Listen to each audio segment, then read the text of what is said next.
ओम नमो भगवते वासुदेवाय। ओम नमो भगवते गुरुदेवाय। नीलाद्रिश चतुर्धामूर्तिंकर अभय पाद पद्मरे कोटि दंडवत प्रणाम। यही मंच उपरू सर्वप्रथमे सेवक समर्पण करुछि। प्रातस्मरणीय सद्गुरुदेव परमहंस श्रीमद बाबा बलियांकर अभय पदाब्जरे भक्ति कुसुमांजलि समर्पण पूर्वक आजिर मंगलमय सुप्रभात रे आपण मानकु बलिया विचार कार्यक्रम को सेवक स्वागत करुछि।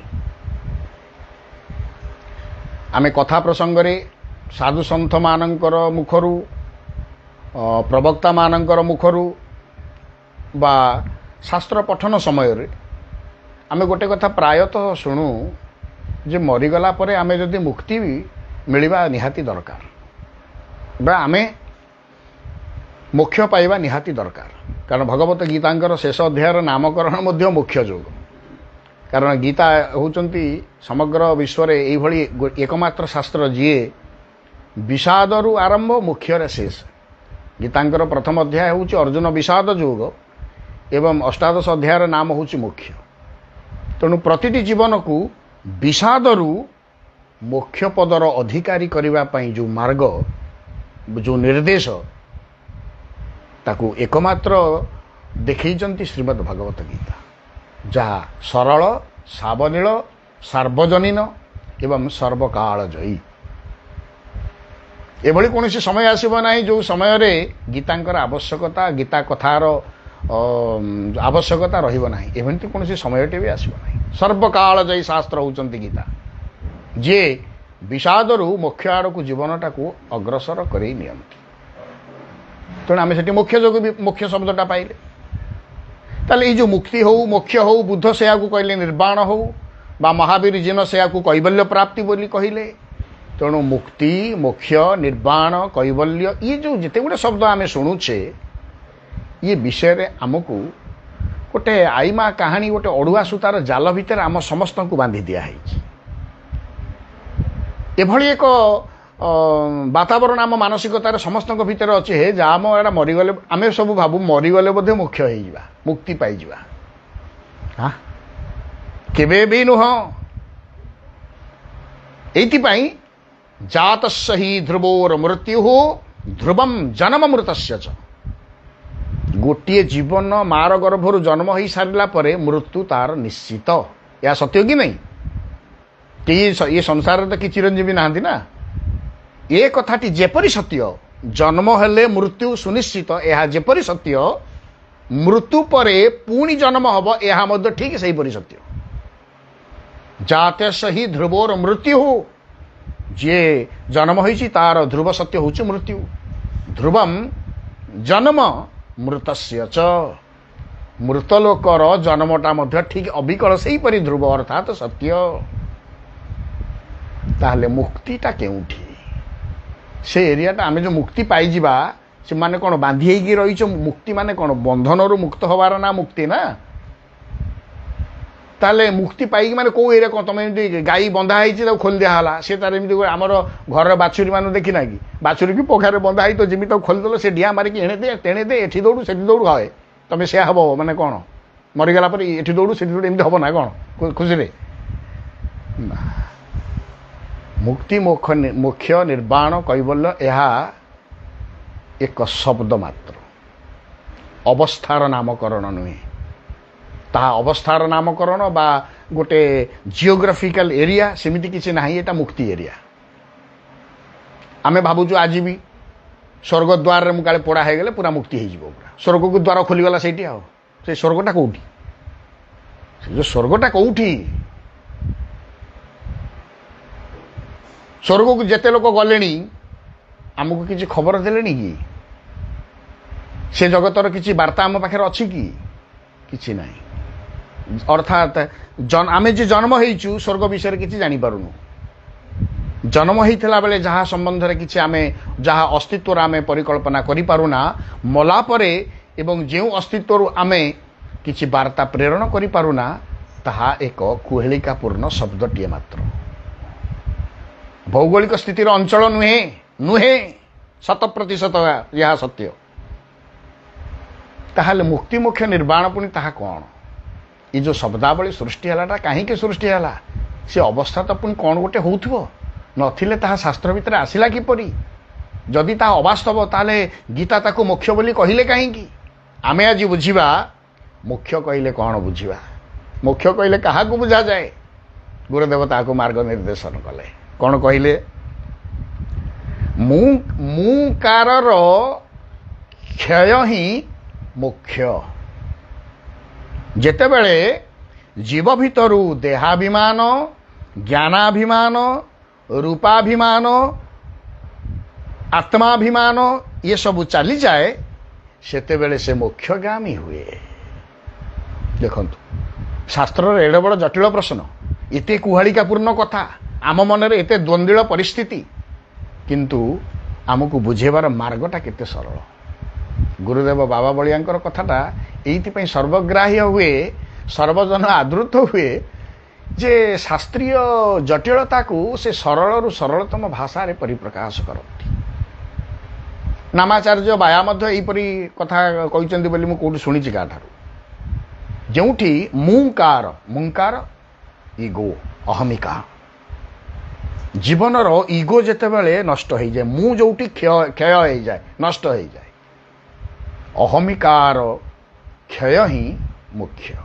मुंकार क्षय ही मुख्य मुंकार माने मु करिछि एटा किए करिछि मु करिछि बा से जगह को मु न जाइथिले कोन एटा हितांदा हयो मु बसिथिली बोली से लोक माने सब चुप रहिले ना ए जो मुंकारटा काहा को नहीं केउठी आभिजातीय को नहीं केउठी वंश को नहीं केउठी पिता माने बापा जेजे जो वंश परंपरार नाम को नहीं केउठी धन बल को नहीं केउठी जन बल को नहीं केउठी रूप को नहीं बा केउठी ज्ञान को नहीं केउठी सुंदर स्वास्थ्य युक्त शरीर को नहीं अभिमान युक्त एइथिपई मनीष हुए मो पाखरे यह अच्छी बोली मो अन्य मानक आगे जाहिर करे से अहमिकाटा ही जीवन को मुख्य पदर अधिकारी कर दिए ना अर्थात जो जीवनटा यही अहंकार वसंबद से जीवन केतेबेले मुक्ति मोक्ष निर्वाण कैबल्यर अधिकारी हो पारे ना ताले से मुक्ति मोक्षटा कौन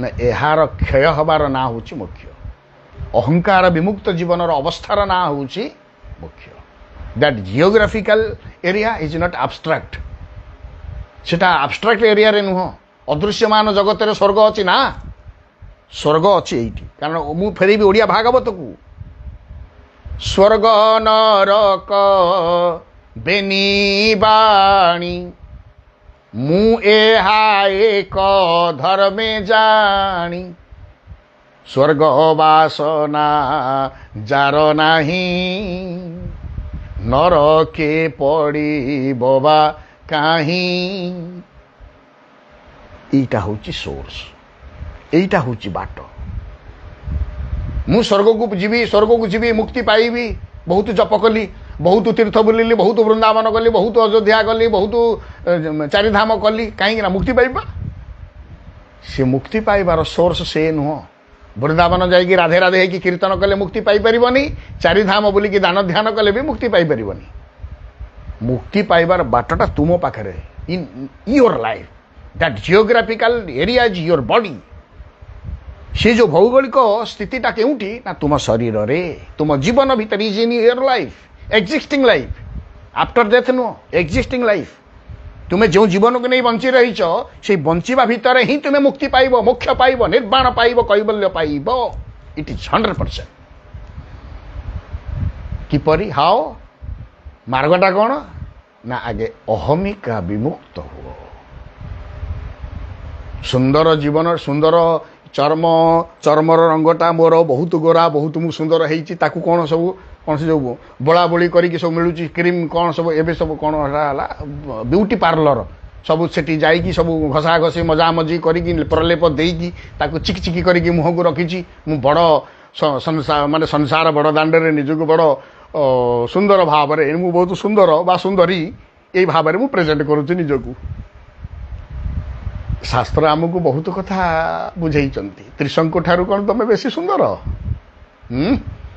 ଯିଏ ଈଶ୍ୱରକୁ ପ୍ରାର୍ଥନା କଲେ ଯେ ଏ ସୁନ୍ଦର ଦେହଟାକୁ ନେଇକି ମୁଁ ସେ ପୁରକୁ ଯିବାକୁ ଚାହେଁ, ଦେଖିଲେ ସେ ସବୁବେଳେ ଦର୍ପଣ ସାମ୍ନାରେ ନିଜ ମୁହଁଟାକୁ ଦେଖୁଥିବେ, ନିଜକୁ କେବଳ ସଜେଇ ହେଉଥିବେ। ସେ ଅଛନ୍ତି ଆଜି ନା ତାଙ୍କ ସୁନ୍ଦରତାର ଚର୍ଚ୍ଚା ହେଉଛି କୋଉଠି? ଚର୍ମ ବେଢ଼ିଛି ସିନା 84 କି, ଚିତ୍ତ ତୁ ଦିଅ ନୀଳଗିରିବାସୀଙ୍କି। ଚିତ୍ର ପ୍ରତିମା ପ୍ରାୟ ଦିଶୁ ସୁନ୍ଦର, ଚିରି ଭିତରେ ଦେଖ କିନାର ଖାର। ଏ ମନବୋଧ ଚଉତିସାରେ ବାପା ମନକୁ ବୋଧ କରିବ ପରା, ଚୈତନ୍ୟତା ଅର୍ଥାତ୍ ଚେତନା ପ୍ରଦାନ କରେ। ଚର୍ମର ରଙ୍ଗଟା ଗୋରା ହେଇଗଲେ ମଣିଷ ସୁନ୍ଦର ହୁଏନି। ଜୀବନର ସ୍ୱଭାବ ଯଦି ସୁନ୍ଦର ହୁଏ, ଜୀବନ ସୁନ୍ଦର ହୁଏ। ଆଚରଣ, ଭାବନା, ମୋର କର୍ମ କରିବାର ଶୈଳୀ, କର୍ମ ଏବଂ ମୋର ଚିନ୍ତାଧାରା ଏଇଟା ଆଗେ ସୁନ୍ଦର ହଉ। ସେଇଟା ସୁନ୍ଦର ହେଲେ ଜୀବନ ବାସ୍ତବ ସୁନ୍ଦର ହୁଏ। କେତେ ସୁନ୍ଦର ତ ହଜି, ଗୁରୁଦେବଙ୍କର ଲେଖା, କେତେ ସୁନ୍ଦର ତ ହଜି ଗଲେଣି ମହିରୁ, କେତେ ସୁନ୍ଦରୀ ତ ଚାଲି ଗଲେଣି, ଯେ ଯେତେ ସୁନ୍ଦର ଆସନ୍ତୁ ମହିକୁ, ସବୁ ନେବେ ଦିନେ ମେଲାଣି। ଇଏ ଦେହ ସୁନ୍ଦରର ମଣିଷ ଗୁଡ଼ାକ ଅନେକ ଆସିକି ଅନେକ ହଜିଗଲେଣି। ହୋ ତମେ ଗୁରୁଦେବଙ୍କର ଏଇ ବଳିଆ କଥାମୃତରେ ସେବକ ଦିନେ ଆଲୋଚନା କରିଥିଲା, ଅନିତ୍ୟ ସୌନ୍ଦର୍ଯ୍ୟ ପଛରେ ଧାବମାନ ହୁଅ ନା। ନଦୀର ସ୍ରୋତ ପରି ଧାଇଁ ଧାଇଁ ଦିନେ ସମୁଦ୍ର ଗର୍ଭରେ ପଡ଼ି ଅସ୍ତିତ୍ୱ ହରେଇ ବସିବ। ତୁମେ ଅନିତ୍ୟ ସୌନ୍ଦର୍ଯ୍ୟ ପଛରେ ଏଇଥିପାଇଁ ଦୌଡ଼ୁଛ, ନିତ୍ୟ ସୁନ୍ଦର ପୁରୁଷଙ୍କୁ ତମେ କେବେ ଦେଖିନା। ତେଣୁ ଈଶ୍ୱର, ଯେଉଁ ଈଶ୍ୱର ଏ ଜଗତଟାକୁ ଏତେ ସୁନ୍ଦର କରିଛନ୍ତି, ସିଏ କେତେ ସୁନ୍ଦର ହେଇଥିବେ ସେଟା ଥରେ ଚିନ୍ତା କରୁନା। ତେଣୁ ରୂପାଭିମାନ, ଦେହାଭିମାନ, ଧନାଭିମାନ ଆକୁ ଆଗ ପରିତ୍ୟାଗ କରିବା ଉଚିତ। ଧନ ଆମ ବା ଓଡ଼ିଆ ସାହିତ୍ୟରେ ଆମ ପିଲାଦିନରୁ ସେଇନା ଶିଖିଲେ, ବସି ଖାଇଲେ ନଈ ବାଲିସରେ, କର୍ମ କରି ଚାଲିବା, ଉପାର୍ଜନ କରି କରି ଚାଲିବା। ଆଉ ବାପାର 5 ବାଟି ସମ୍ପତ୍ତି ଅଛି, ମୋର ବିକି ବିକିକି ମୋର ମୋଟା ଚେନ୍ ପକେଇକି କ'ଣ ବୁଲେଟ୍ ଧରିକି ମଦ ପିଇ କ'ଣ ସେଟା ଫିଷ୍ଟ କରିକି ମୋର ଆରାମସେ ବୁଲୁଛି, କାହିଁକିନା ପଇସାର ଅଭାବ ନାହିଁ। ଏରେ କ'ଣ ଅଭାବ ନାହିଁ? ଆଉ କ'ଣ ରୋଜଗାର? ନା ରୋଜଗାର ବି କିଛି ନାହିଁ, ରୋଜଗାର କିଛି ନାହିଁ, ଅଭାବ ବି ଜମା ନାହିଁ। କାହିଁକି ନା ବାପା ଯେଉଁ ସମ୍ପତ୍ତି କରିଥିଲା ବିକି ବିକିକି ଖାଉଛି। କେଇଦିନ ବାପା ଖାଇବୁ ରେ?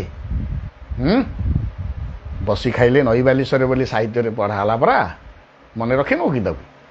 ବସି ବସି ଖାଇଲେ ପଇସା କିଛି ଅଣ୍ଟିବନି।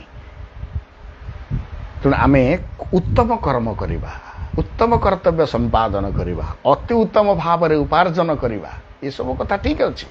ତାହେଲେ ପୋଷଣ କେମିତି ପାଇବା, ପରିପୋଷିତ କିପରି ହେବା, ଏହାର ଆବଶ୍ୟକ ଅଛି। କିନ୍ତୁ ଏହାର ଅର୍ଥ ନୁହେଁ ଅହମିକା ବଶମ୍ବଦ ହେବା। ଧନକୁ ନେଇ କେତେବେଳେ ଅହଙ୍କାର କରନା, ଧନକୁ ନେଇ କେତେବେଳେ ଗର୍ବ ବା ଆଭିଜାତୀୟର ଗର୍ବ କେତେବେଳେ ପ୍ରଦର୍ଶନ କରନା, ଏହା ତୁମକୁ ନଷ୍ଟ ହିଁ କରିବ। ଆଉ ଏଇ ଭାବନାରୁ ଯେତେବେଳେ ଆମେ ଆଗକୁ ଚାଲିଯାଉ, ତାହା ହିଁ ମୁକ୍ତି, ତାହା ହିଁ ମୋକ୍ଷ। ତାର ଅନ୍ୟ ନାମ ହେଉଛି ନିର୍ବାଣ ବା କୈବଲ୍ୟ, ଏହାରି ଅନ୍ୟ ନାମ। ମଲା ପରେ କେହି ମୁକ୍ତି ପାଏ ନା, ବଞ୍ଚିଥିବା ଅବସ୍ଥାରେ ଆମେ ମୁକ୍ତି ପଥର ଅଭିଜାତି ହେବୁ, ଯାହାକୁ ଶାସ୍ତ୍ର କହିଲେ ଜୀବନମୁକ୍ତ ଅବସ୍ଥା। ଜୀବନରେ ଅଛ କିନ୍ତୁ ମୁକ୍ତି ପଥର ଅଭିଯାତ୍ରୀ, ଅର୍ଥାତ୍ ନିର୍ଲିପ୍ତ ଅନାସକ୍ତ ଜୀବନ, ମୋହଶୂନ୍ୟ ଜୀବନ। ପୂର୍ବ କୌଣସି ଅଧ୍ୟାୟରେ କହିଥିଲି, ଅଯଥା ଲୋଭ, ଅଯଥା ମୋହ, ଅଯଥା କଥାକୁ ଆମେ ଯେତେବେଳେ ଛାଡ଼ିବା, ଜୀବନମୁକ୍ତ ଅବସ୍ଥାକୁ ଆସିବା। Each source and each power in our self, ସେଟା ଆମ ଭିତରେ ଅଛି। We should inaugurate it. ଆମେ ତାକୁ ଉଦ୍ଘାଟନ କରିବାର ଅଛି। ତା ଉଦ୍ଘାଟନର ବାଟଟା କିଏ ଦେଖେଇବେ? ନା ଗୁରୁ ଦେଖେଇବେ। ଗୁରୁ ଦେଖେଇବେ କ'ଣ? ତୁମ ପାୱାର ଦେଇଛନ୍ତି। ଉଦ୍ଘାଟନ କରିବାର ଯେଉଁ ପାୱାରଟା କ'ଣ? ଗୁରୁ ମନ୍ତ୍ର। ଗୁରୁ ମନ୍ତ୍ରଟାକୁ ଛୋଟିଆ ଭାବୁଛ କି? ଛୋଟିଆ ମନ୍ତ୍ରଟା କହିଲେ ନେଭର, ଏଟା ନୁହଁ କେତେବେଳେ। ଗୁରୁ ମନ୍ତ୍ର ସବୁଠାରୁ ଯଦି ମୋଷ୍ଟ ପାୱାରଫୁଲ୍ ଥିଙ୍ଗ ଏ ସଂସାରରେ କ'ଣ ଅଛି, ସେ ହେଉଛି ଗୁରୁ ମନ୍ତ୍ର। ଅମୋଘ ଅସ୍ତ୍ର। ଗୋଟେ ଶିଷ୍ୟ ପାଇଁ ଗୁରୁ ମନ୍ତ୍ର ହେଉଛି ଅମୋଘ ବାଣ। ବ୍ରହ୍ମାସ୍ତ୍ର ଠାରୁ ଆହୁରି ଟାଣ ସିଏ। ଫେରେ ସେ କେତେବେଳେ ଅମୋଘ ପରା, ସେ କେତେବେଳେ ବ୍ୟର୍ଥ ହେବ ନାହିଁ। ଆମେ କିନ୍ତୁ ତାକୁ ମାନେ ଅତି ଶସ୍ତା କରିଦେଇଛୁ, ହାଲୁକା ବୋଲି ଭାବିଛୁ। ସେଟା ହାଲୁକା ଦ୍ରବ୍ୟ ନୁହେଁ।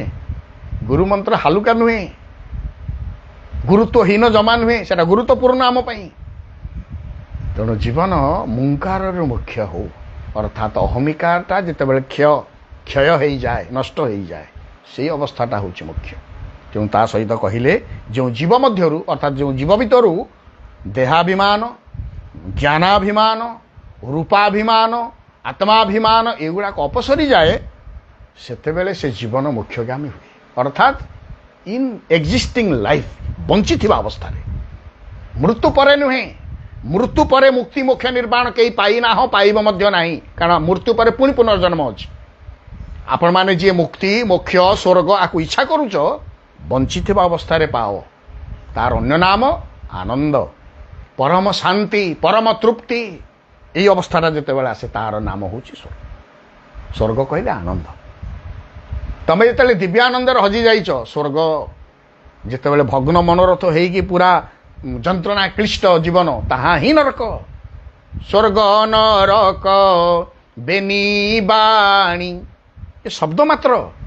ମୁଁ ଏହା ଏକ ଧର୍ମେ ଜାଣି, କେତେବେଳେ ମୋତେ ଫୁଲମାଳ ପଇଲେ ମୋର ଭିତରେ କିଛି ପ୍ରତିକ୍ରିୟା ନାହିଁ, କି ମୋତେ କି ଅପମାନ ଦ୍ୱିପଦ ଶୁଣିଲେ ବି ମୋର କିଛି ପ୍ରତିକ୍ରିୟା ନାହିଁ। ସେଇ ଅବସ୍ଥାଟା ହେଉଛି ମୁକ୍ତି ମୋକ୍ଷ ନିର୍ବାଣ।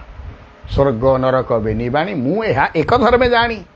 ତେଣୁ ଭଗବତ ଗୀତା ତାକୁ କହିଲେ ଦୁଃଖେ ସୁନୁଦ୍ବିଗ୍ନ ମନା ସୁଖେ ସୁବିଗତ ସ୍ପୃହ ବୀତ ରାଗ ଭୟ କ୍ରୋଧ ସ୍ଥିତଧି ମୁନି ଉଚ୍ୟତେ। ସେଇ ଲୋକଟା ସେତେବେଳେ ମୁନି ହେଇ ମୁଖ୍ୟ ବା ମୁକ୍ତିର ଅଧିକାରୀ ହୁଏ, ଯେତେବେଳେ ଆମେ ମାନେ ନା ଦୁଃଖରେ ଭାଙ୍ଗି ପଡ଼ୁ ନା ସୁଖରେ ଫୁଲି ଉଠୁ, ନ୍ୟୁଟ୍ରାଲ।